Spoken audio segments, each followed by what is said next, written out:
Welcome to Advisor Abbate's personal YouTube channel, AA Video Channel. Advice you can trust.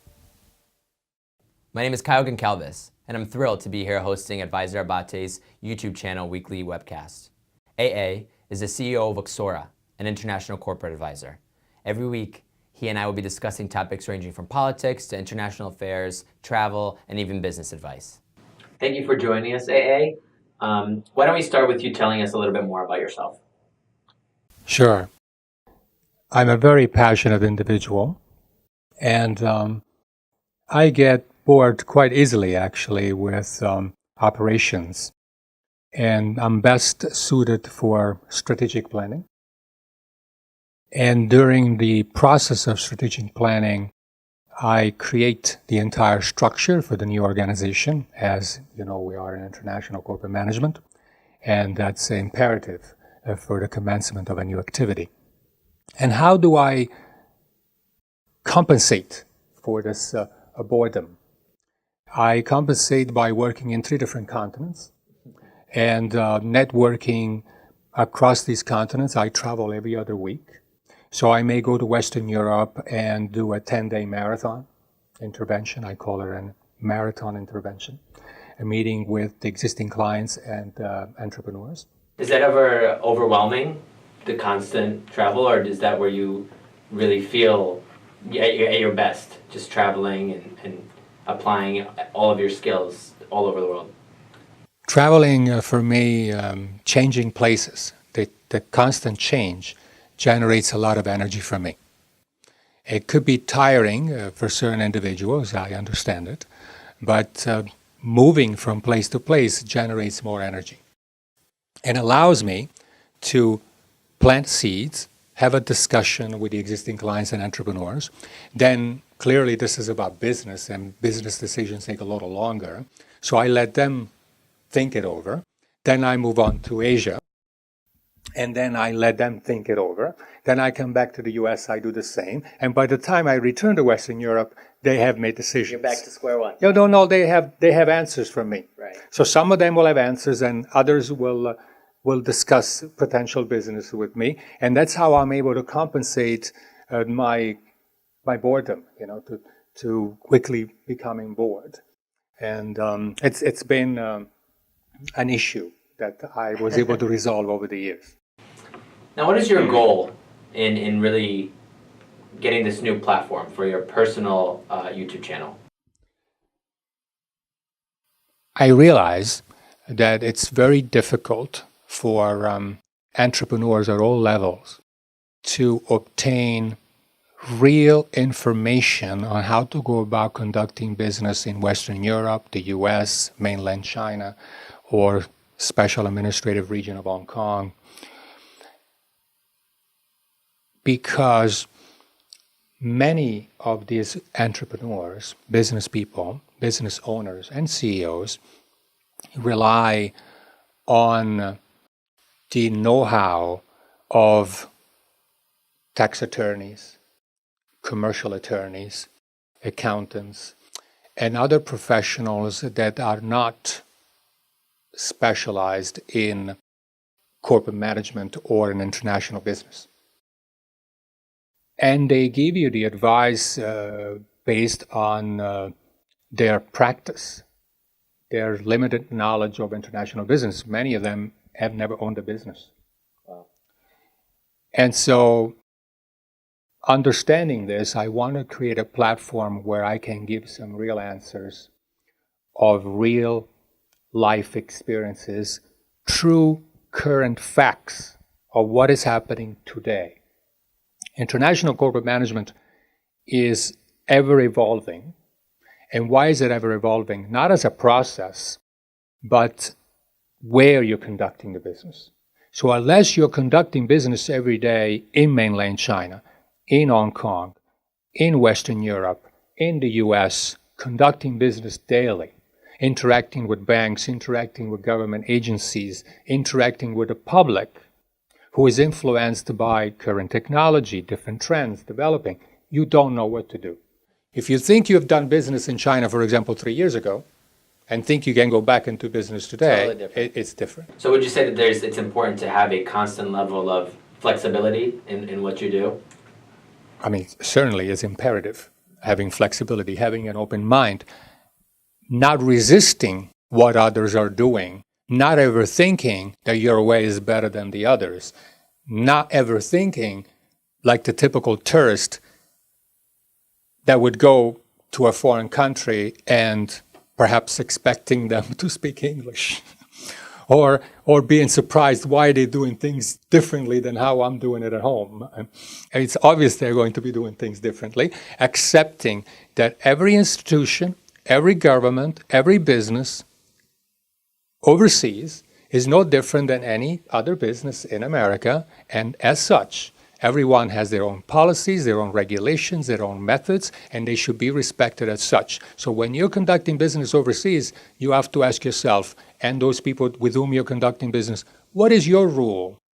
How can I quickly understand what your rule is, what your policies are, and how I can quickly accommodate those rules, adjust according to your rules, so I can follow your laws and be able to do business properly, like a local here. Now, transitioning a little bit back to YouTube specifically. Sure. I'm sure you're aware that it's not extremely common for CEOs of companies to speak candidly on camera, let alone to develop their own YouTube channel. So would you say that there's some risk into opening yourself up online in this format? There is risk to the extent that people will comment based on their opinions, and opinions are based on their experiences. And everybody will have had their own experiences in different ways. Some may have very little, some may think they have certain knowledge, others will comment because they have misunderstanding about what international corporate management is, but this is a platform for that. I want to welcome every opinion. I want to help people that are curious, because I'm curious myself. So a question is a question. We're not here, I don't intend to comment or criticize a particular question. I'm here to answer any question. Open dialogue. I want to have a conversation with the public. I want this to be an opportunity to be an open line with the public and engage at any level. It could be a student of business. It could be a young entrepreneur thinking about his first startup on an international level. It could be the CEO of an organization. It could be a business owner. Or it could be a person who is not involved in business but is thinking about preserving the legacy for their family by investing in properties overseas for the benefit of their children or the benefit of their family, for the future education or whatever it may be, to preserve wealth, to accumulate wealth. And in that case, through our corporate management, we're able to set up a company, purchase property, mobile or immobile assets on their behalf, and manage the properties and manage the assets. So it's a platform for everybody, because what Oxora has done is taking a process, which is called corporate management, and turned it into an outsourcing business. Well, we're pioneers in this. There's no other company that offers this type of service on the market. And I want to elaborate on this. I want to explain what it is, and I want to be able to give answers to people. So, on the subject of advising, what would you say to young entrepreneurs, we're talking about startups, young businesses, who are really struggling, may have an idea, but are really struggling with finding their true passion in a business? How would you advise someone, specifically a young person, to guide them to what their passion is? The first step, if they are at the moment employed or unemployed, and they are seeking to commence an activity, I would say make sure you don't get into debt. Because debt is a dangerous area.